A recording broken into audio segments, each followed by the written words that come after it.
What's the good word, y'all? It's your boy DKB here. So we're breaking down another wide receiver in the 2024 NFL draft class.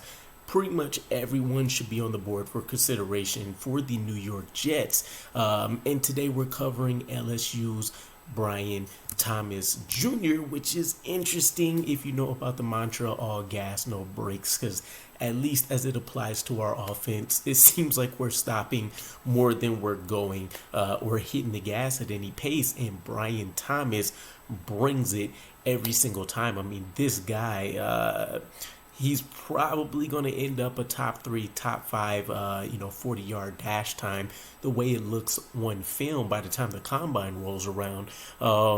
Couple of guys that I think can break that 4.3 barrier. Brian Thomas Jr. definitely might be, or I should say 4.4 barrier, sub 4.40 time.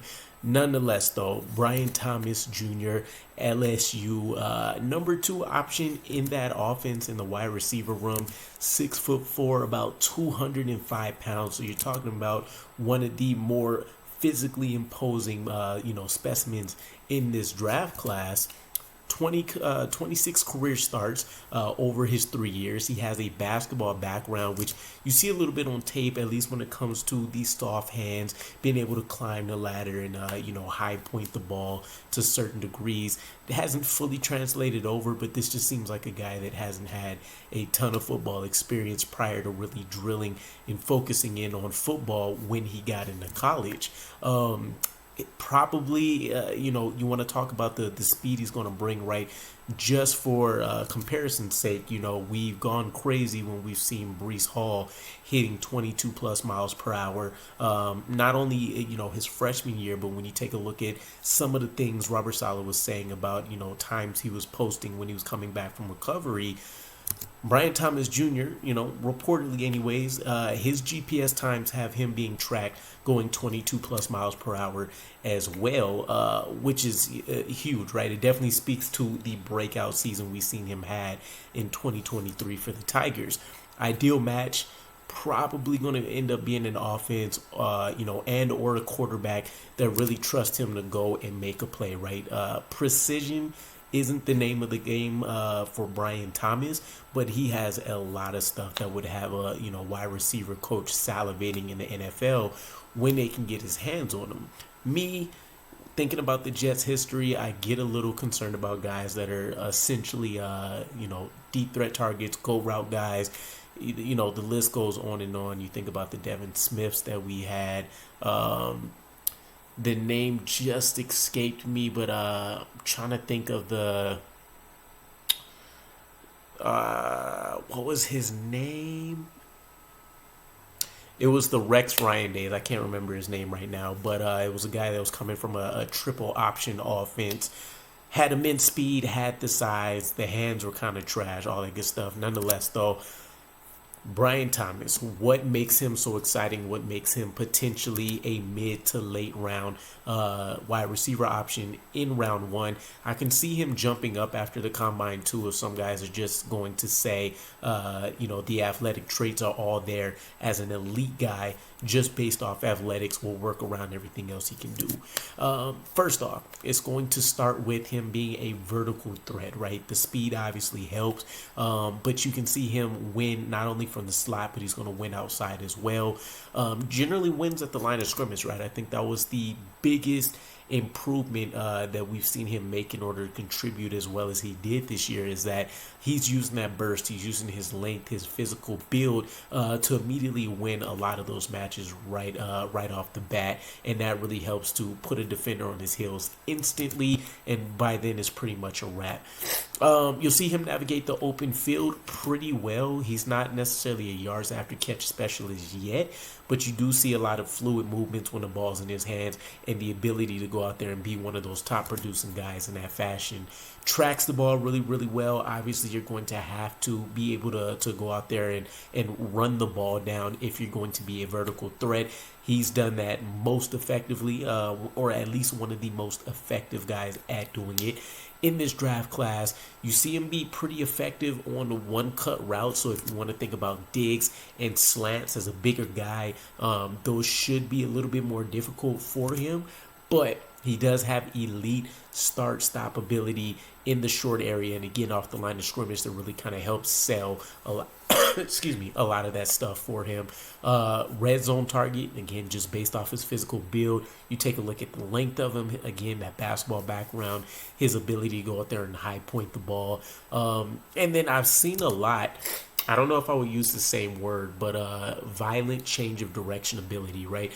If anything, I would say explosive, and you know, the term burst comes to mind when you want to talk about his ability to just laterally switch things up pretty quickly. And again, for a guy his size, you wouldn't necessarily expect that whatsoever. Now, there are going to be a lot of points for him to try to refine, right? Generally, if you're going to be a one-trick pony, in his case, at least he's very elite at it, and he does have a few underrated tricks in his bag, as we discussed. But he's still going to need help coordinating his footwork on comeback routes, back to the quarterback or the football. That's where you see a lot of the struggles, problems, and concerns with him, right? Doesn't sink his hips well, doesn't really break off his routes well. It can trip himself up at certain times. Other times you see him get a little bit lazy. So all huge concerns there. But, I mean, he can win in the short. He can win in the deep. You're really talking about him mixing his bag up for the intermediate parts of the field and overall just becoming a little bit more of a consistent player.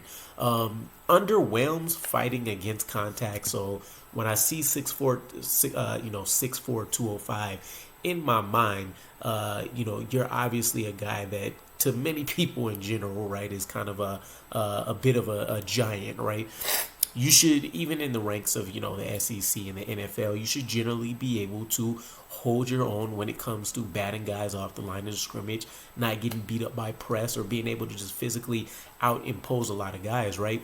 League is changing a little bit more. You're seeing a lot more of the, Pat Surtains, the Sauce Gardners coming out that can match these body types and sizes. But, it was only 5-6 years ago where if you had a guy that was even, 6'2", you considered him a guy that should beat, 80% plus of the league's cornerback. So sucks to see that he isn't as physically dominant as you would like to see based on his size. Doesn't really win a lot of contested catches per se, or at least that's not what I would say as a strength set, right? I know he had like a 148.8 passer rating when targeted. Obviously, a lot of that helped by Jaden Daniels having an immense developmental, growth spurt to really help seal the deal here for a lot of these guys. But to me, it's just not something that stood out about his game film. Not much experience versus press, and again, that's going to be an area of his field based on what we've seen that could hold him back a little bit. Spotty catch percentage for his career. Not a guy that really went out there and won a lot of those. And again, based on his size, based on his ability to go out there and high point the ball, the length, the catch radius that he has, that's a bit of an underwhelming part of his game. Route tree isn't NFL ready. So again, right now you're talking about a one-trick pony. He's going to slaughter guys and go and post route. Maybe some slot fades, slants, those digs, anything else in between. And even on a couple of those occasions for, the slants and digs, he's not going to go out there and generally beat the man across from him. Only 1 year of elite production, so this is something that I'm kind of a stickler about, right? You want to talk about his 2 years prior. I think he had about 6 to 8 catches less. Almost, what is that? I think he was hovering around 800 across the 2 years. So you're talking about 300 or so odd receptions less, and then 10 touchdowns less, right? 7 touchdowns over his first 2 years, about 800 catches, and about 56, something like that, catches, as opposed to 2023 when he broke out over 13 games, 68 catches, 1,177 yards, 17 touchdowns that led the nation. So again, this is a guy that if you're only going to do the one thing well, he's done it elite. Matter of fact, the best in the nation at it. But it's still concerning, right? Is that a part of Jaden Daniels really help masking a lot of those issues? Was he aided a lot by Malik Neighbors, who many would consider, a wide receiver one?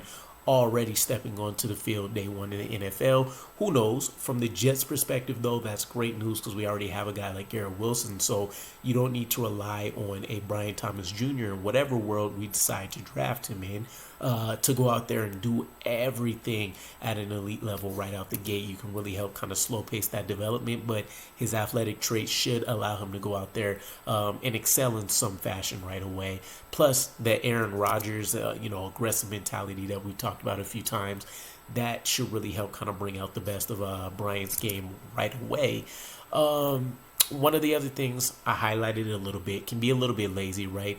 Hard to always tell, even in all 22, tape reviews and stuff. But it generally seems like if he's not the primary target in passing situations, you'll see him take plays off, and even in run phase when he's blocking, you can see things get a little lazy for him. But ultimately, day one in the NFL, I think he looks a lot like a Martavis Bryant type of guy. Kind of offers a Jacoby Myers type skill set, maybe a Christian Watson. But I've also seen other guys throw out George Pickens, A.T. Perry, and Cedric Tillman as other general comparisons for what you could probably expect and see from a stylistic perspective here. Ultimately, though, let me know what you guys think. For me, if we traded back, I would say he should be a strong consideration if tackle is shored up somehow during free agency, right? Again, this wide receiver class is pretty special, pretty deep, but there's a couple guys like Brian Thomas here, even though they're not part of the top three, they do have some elite areas or elite traits about them that you really feel comfortable trying to build around. So we'll see what happens, but let me know what you guys think, and I'll catch you again. Peace.